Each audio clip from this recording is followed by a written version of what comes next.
Wale wenye biko kumabiro kuna sikia watu biko 12 mois impayé. Sasa unajiuliza wale mtu iko naishi aje? Lakini mimi niko mkazi yangu mikono nikipata ile 100 francs, nikipata ile 500 francs, nikipata 1000 francs batoto yangu batakula. Si mimi mama mzima na kia kucreate mubuze ndio mimi nakianza shona. Oro ningeanza kambele kama batoto yangu abangehangaika. Nous sommes à Bukavu, chef-lieu de la province du Sud Kivu. Une ville frontalière, limitée au nord par la province du Nord Kivu, à l'est par le Rwanda et le Burundi. Province déchirée par des guerres et multiples conflits tribalo-ethniques. L'économie de cette dernière est fondée sur les activités transfrontalières dont la femme est au centre d'intérêt. Longtemps discriminée à cause de normes sociétales dues aux us et coutumes, l'implication de la femme dans la vie socio-économique se serait visiblement manifestée pendant cette période de Covid-19. Sa participation au processus de recherche de la paix et de la sécurité s'est fait remarquer. 80% des ménages, si je prends seulement les sites Kivu, vivent de par le courage des femmes.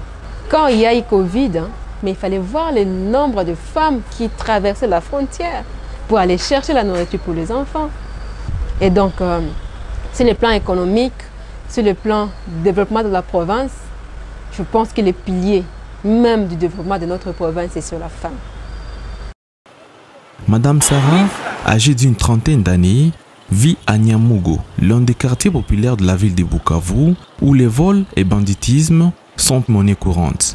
Elle revend des souliers usagés. Comme tant d'autres, chaque matin, elle nettoie ses chaussures avant de les étaler au bord de la route près du marché urbain de Nyawera.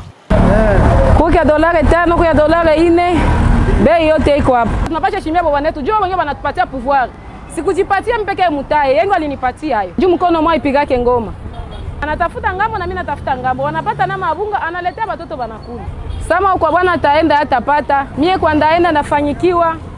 Tunakula hako, tunavala hako. Kuna watoto waine. Bawili wanenda shule na bawili waende shule. Tous les jours, plusieurs centaines de femmes colportent le long de la journée dans les rues et ruelles de la ville de Bukavu. Certaines s'approvisionnent au Rwanda et celles venues du Rwanda traversent la frontière de la Ruzizi pour revendre leurs produits en RDC.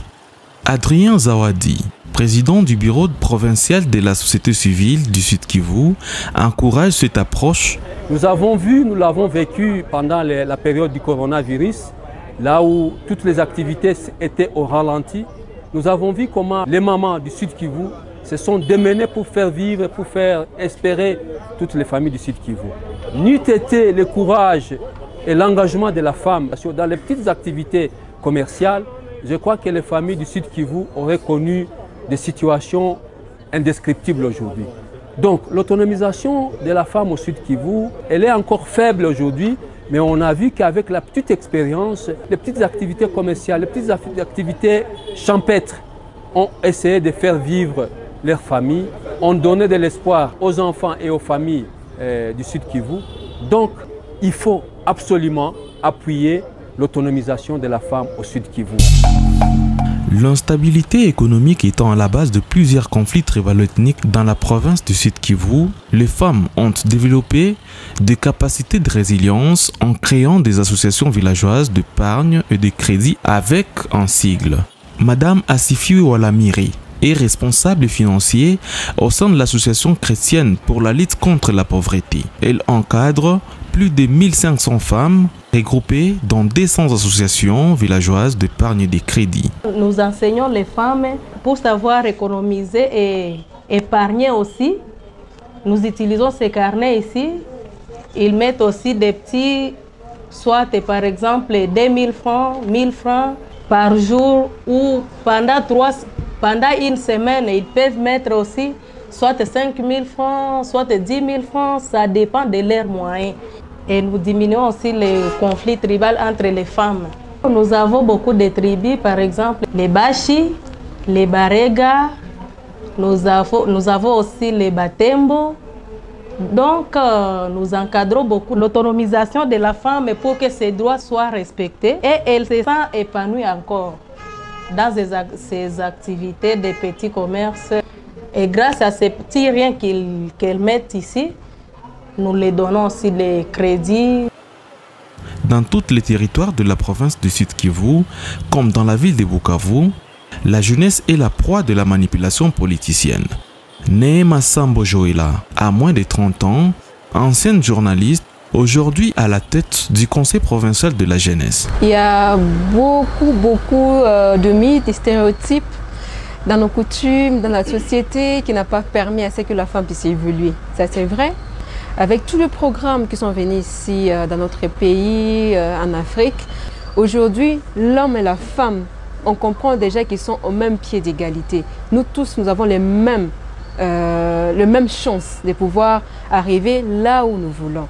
Mais il sera question aussi de continuer avec des sensibilisations auprès de la femme pour qu'elle comprenne encore plus qu'elle doit fournir beaucoup d'efforts pour pouvoir compétir vis-à-vis de l'homme.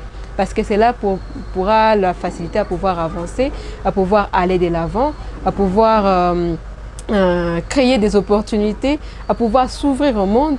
Et actuellement, je vous assure qu'il y a beaucoup de femmes que je connais, et moi j'en fais partie, parce qu'avant, il n'y avait pas de femmes qui étaient présidentes, par exemple, de la jeune Sud Kivu. Je suis la première.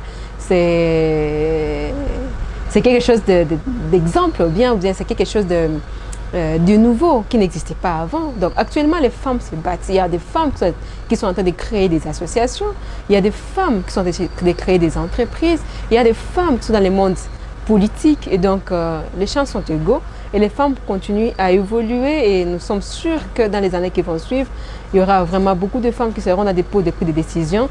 Ils vont vraiment changer le monde, et je suis sûre que les choses vont s'améliorer du jour au lendemain.